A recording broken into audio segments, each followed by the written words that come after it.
At USS local time, a Centurar Uncher fiberglass go fast boat rips across the Caribbean at nearly wushu knots. No navigation lights, no radio calls, just the sound of triple outboard engines screaming at full throttle. From a distance, it looks like just another blur on the water. But on this course, it is about to make the worst mistake a smuggler can ever make, heading straight toward a United States aircraft carrier. This isn't a fishing skiff that wandered off course. The boat runs low in the water, overloaded. Its bow is punching through waves instead of riding over them.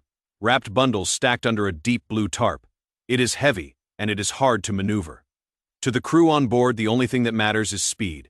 To the warship up ahead, the only thing that matters is security. 2 miles across the sea, the USS George Washington, a Nimitz-class supercarrier, is at the center of a strike group.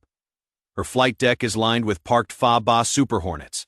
Her escorts, a pair of Arleigh Burke-class destroyers, and a cruiser, sweep the horizon with sensors. Every contact within Nambayuni LES is being tracked. But right now, it is the smallest one on the screen that is raising alarms. Carriers are floating cities. Over Wu-10 sailors live and work on board.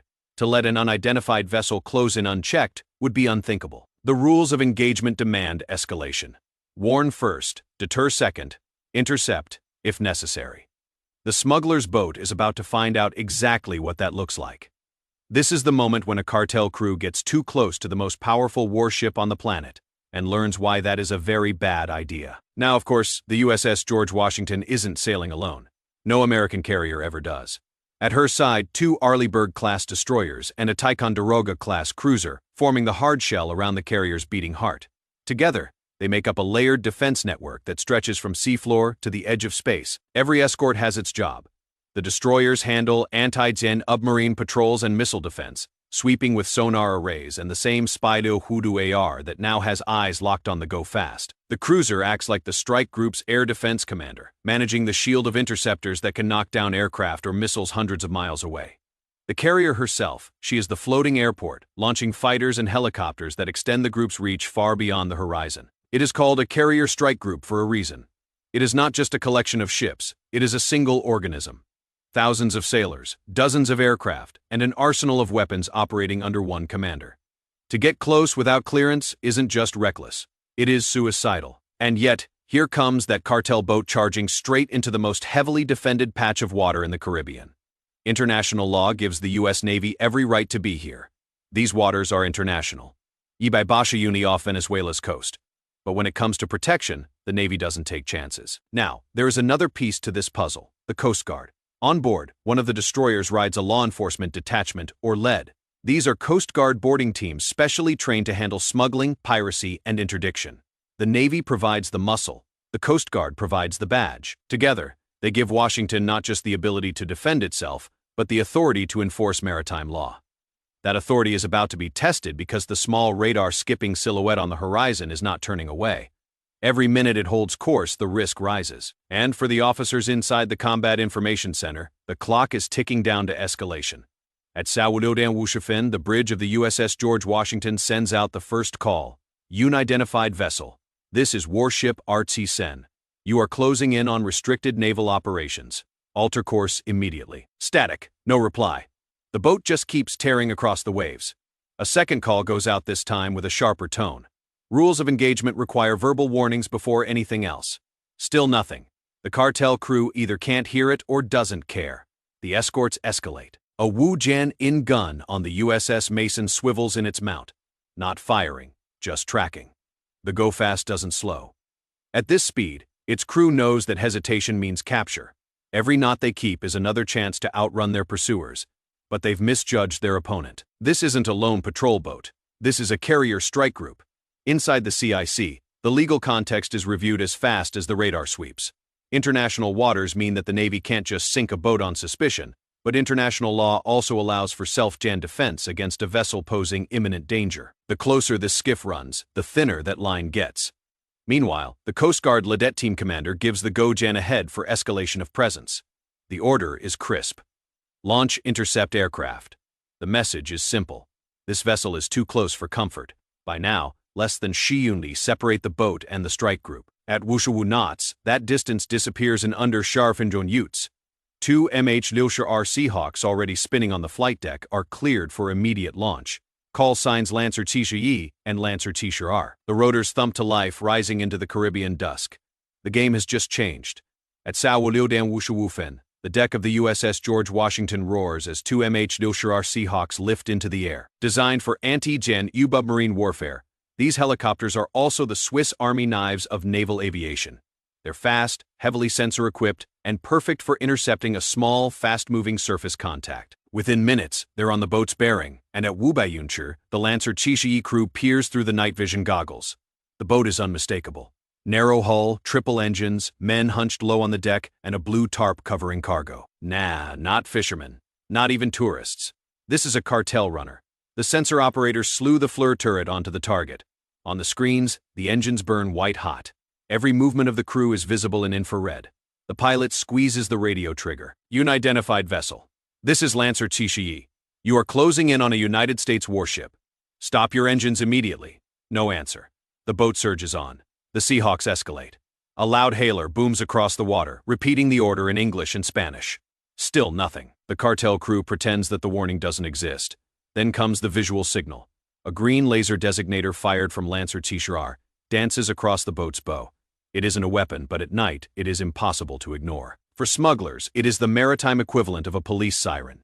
Meanwhile, aboard the destroyer USS Mason, a Coast Guard law enforcement detachment preps for boarding. Their rib-rigid hull inflatable boat hangs from David's crew, strapped in and ready to go. Carbine-slung body armor on. They're the ones who will step onto the skiff if it stops.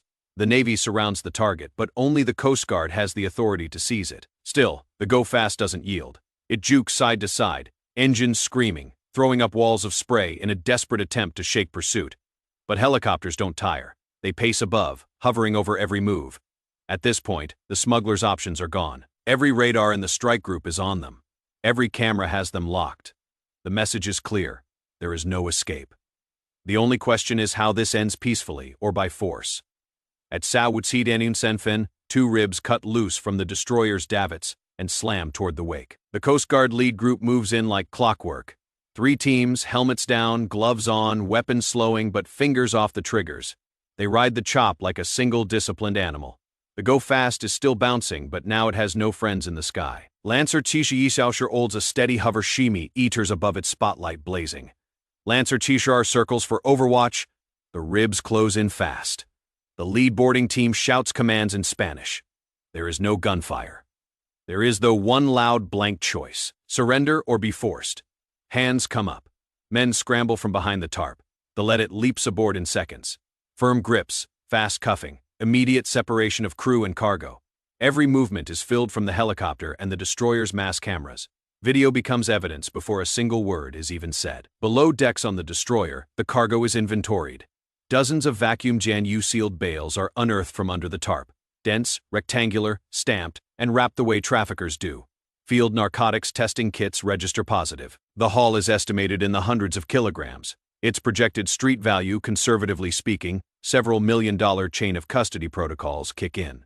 Each bale is photographed, numbered, and double-bagged.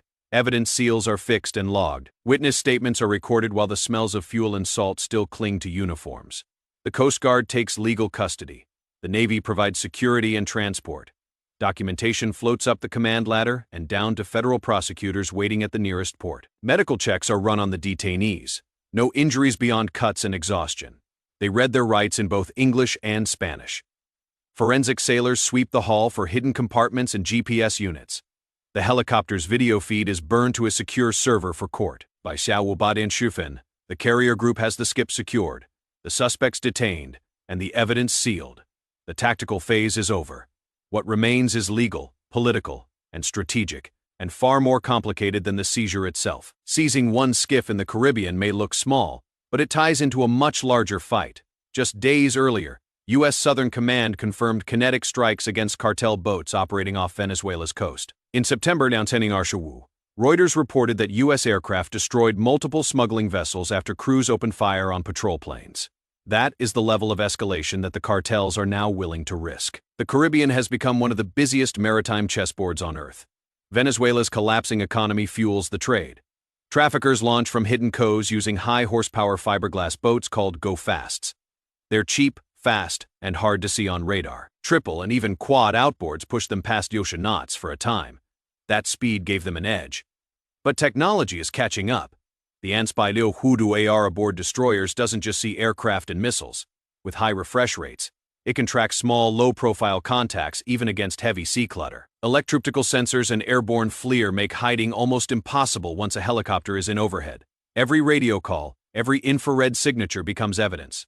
But there is also a legal dimension here. In international waters, the Navy cannot make arrests on its own. But that is where the Coast Guard law enforcement detachments come in. Their presence turns military power into maritime law enforcement. Without them, the Navy could only escort or shadow. With them, it can seize, search, and prosecute. Strategically, positioning a carrier stray group here sends a message. It isn't just about drug seizures. It is about deterrence, reminding both traffickers and governments that the U.S. can project overwhelming force anywhere in the hemisphere. A single skiff may not threaten a carrier, but the principle is the same.